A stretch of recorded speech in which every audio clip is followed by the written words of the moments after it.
Bien, bueno, muy buenos días a todos, bienvenidos a la crónica de apertura de la sesión de día de hoy, 1 de mayo del 2026, día viernes por cierre, prácticamente cierre de la semana. Y recordar que en el día de hoy, pues totalmente tenemos festivo en Europa, no en Wall Street. Así que, pues bueno, hoy literalmente se puede ver un poco más tranquilo, un poco de menos movimiento hasta que abra el papá, ¿no? Bueno, de momento, pues ahí vamos a comentar muchas cositas interesantes. Ayer pasaron algunas cosas que pueden parecer sorprendentes. Primero que el mercado subió tanto porque de alguna manera los resultados de los siete magníficos se alinearon tal y como estaba posicionado el mercado.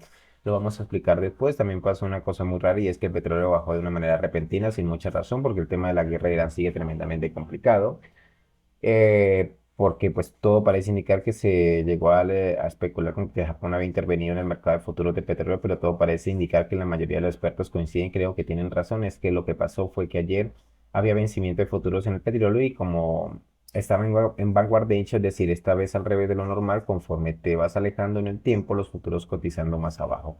Hubo un ajuste técnico al pasar de un vencimiento que estaba más alto a un vencimiento que estaba más bajo, entonces ahí pues se ajustó técnicamente eso, ¿no? Hubo una serie de arbitraje y parece que eso fue la razón.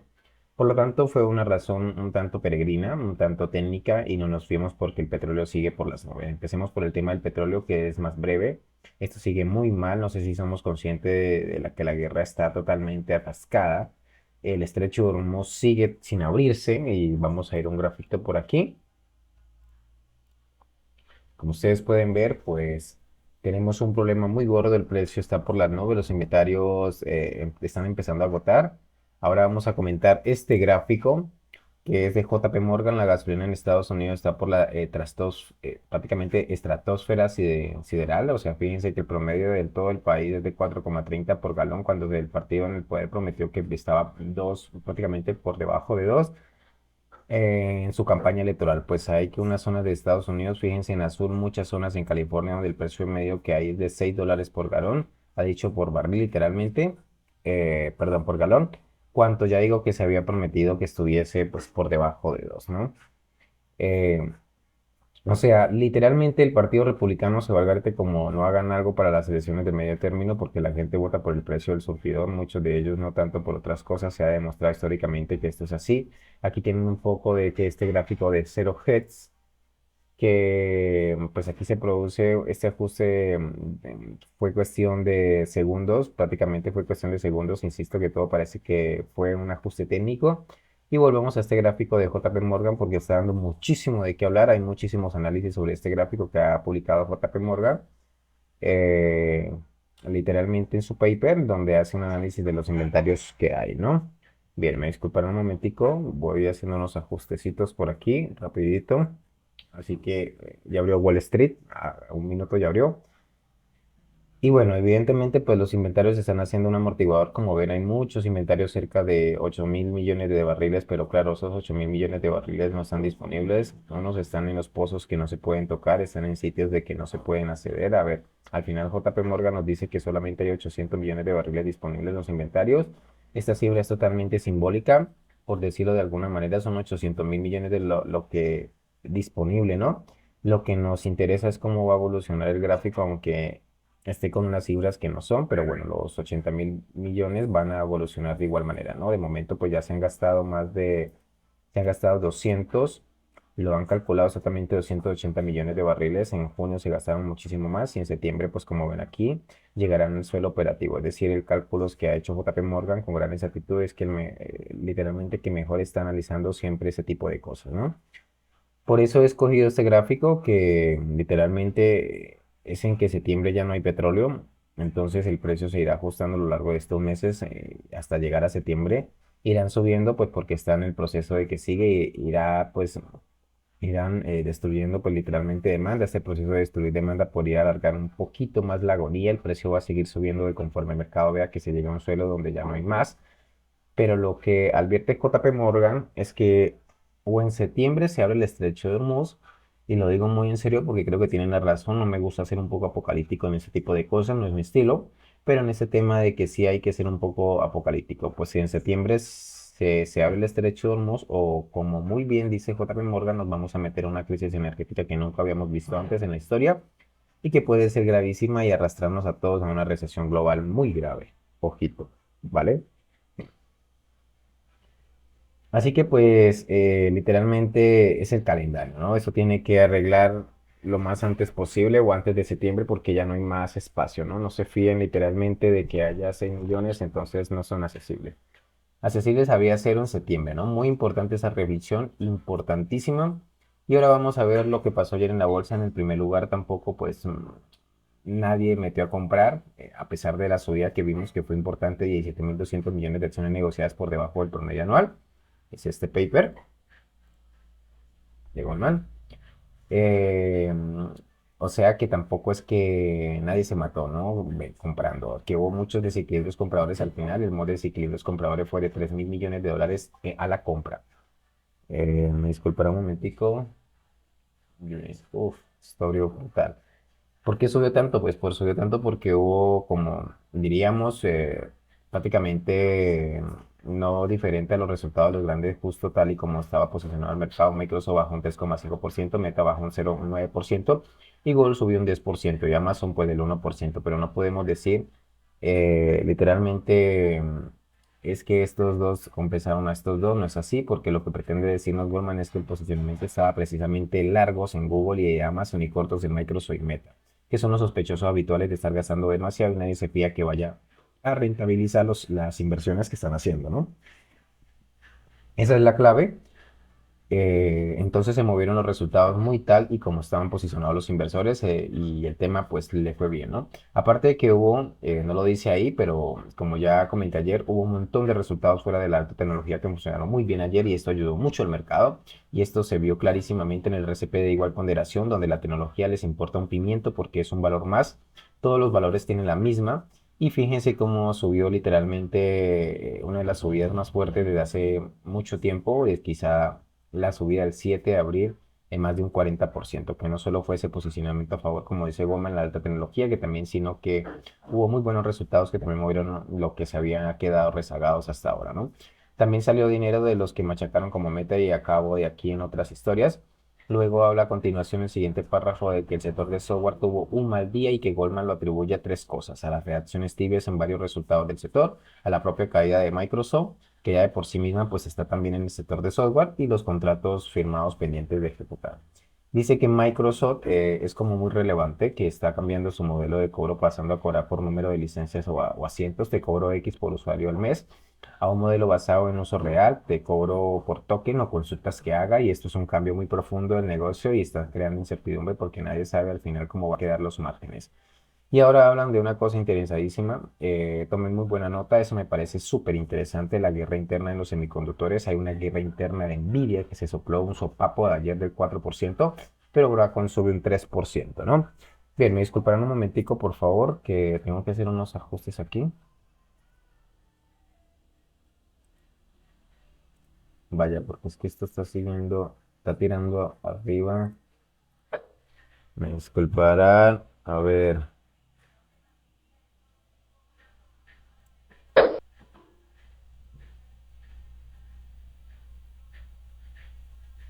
a ver, perdón un momentico, caballeros, porque tengo aquí un poquito movido el mercado y cuando tengo movido el mercado me toca ajustarme por lado y por lado. Entonces, pues vaya, ¿no? Un poquito de lo que decíamos. Queríamos decir que literalmente hasta ahora lo que se decía siempre era lo mismo, Nvidia se lo llevaba todo, pero ahora parece que esto no es así y no está siendo así para nada, así que tenemos que, recuerden los TPOs de Google, los Trainium de Amazon o los Maya de Microsoft, pero Nvidia, que son los mismos productos para todo el mundo. Amazon dice que si dice ahí que tiene 225.000 millones de dólares en pedidos comprometidos para sus chips, literalmente pues traen un propio, lo cual es una bestialidad y significa que Amazon ya no quiere depender tanto de Nvidia, Broadcom, y literalmente pues porque ellos son los que ayudan a fabricar esos ASIC, ¿no? Les llaman ahí personalizados. Bien, me disculpará un momento, tengo que hacer unos ajustes. Vale, listo. Entonces, prácticamente lo que pues se ve, ¿no? Al final el pastel lo es bastante grande, ¿no? Hay sitios para todo, ya se está empezando a cuestionar la concentración total de Nvidia, esto es muy importante. Ahora de los resultados de Apple que dio después del cierre, que fue el día de ayer, que fueron buenos, bueno, no muy bueno, pero está subiendo casi en lo que va en la hora, de horas, pero bueno, así que una cosa muy normal. Incluso lo voy a decir mientras estamos grabando este vídeo, Apple está subiendo un 2,36%. Y bueno, ¿no? Un poco, pues, fueron muy sólidos, batieron en beneficios, lo ven todo ahí. Y tienen todas las cifras, literalmente una extraordinaria demanda por los iPhone 17. Esto es muy importante. También autorizaron una burrada de recompra de 100.000 millones de dólares de recompra. Si el dividendo aumenta, esto es una maravilla de compañía, francamente. Quieren que les diga la fortaleza en China es así, ¿no? O sea, Apple es muy bueno. La fortaleza en China ha sido muy importante y es que interesante, no sé si por aquí en otro lado en el paper, pero lo que tengo aquí anotado comenta algo también extraordinariamente interesante y es que Apple es una especie de hacks de la inteligencia artificial, es decir, que los gestores compran Apple no porque crean que va a ganar la carrera de inteligencia artificial, sino que precisamente porque va detrás y está más centrado en ese tipo de cosas. Y así que pues así la burbuja de inteligencia artificial se desinflará algún día. Apple va a sufrir menos, entonces para los grandes gestores comentan Goldman que Apple es una especie de como cobertura sectorial dentro de la industria de megacapitalización. Esto es muy digno de tener en cuenta. En cualquier caso, es una maravilla de compañía de 20 pares de narices. Eso también es muy, muy interesante. Lo dicen derivados. Fíjense cómo quedó el BIS, a pesar de la subida, quedó prácticamente plano. Entonces, claro, lo que dices ahí es que esto es muy normal. Eh, Literalmente no, pero que cuando el mercado sube fuerte la volatilidad suele caer, pero si se queda plana, pues literalmente significa que el mercado, según Goldman, no se cree que todo el rally y hay pues unas ciertas dudas, ¿no? Por así decirlo de alguna manera. Estamos acá. Les voy a mostrar. No los va a marear con muchos gráficos hoy, tenemos muchas cosas que contar, pero vamos paso a paso. Pues ya lo que nos comentan aquí, dicen que literalmente también comenta que se están comprando coberturas, pero con un horizonte de 4 a 8 semanas, es decir, que este tipo pues, de gestores que han aprovechado bien el rally, pero que no se fían del todo y quieren protegerse, pues porque ya se de cara al verano.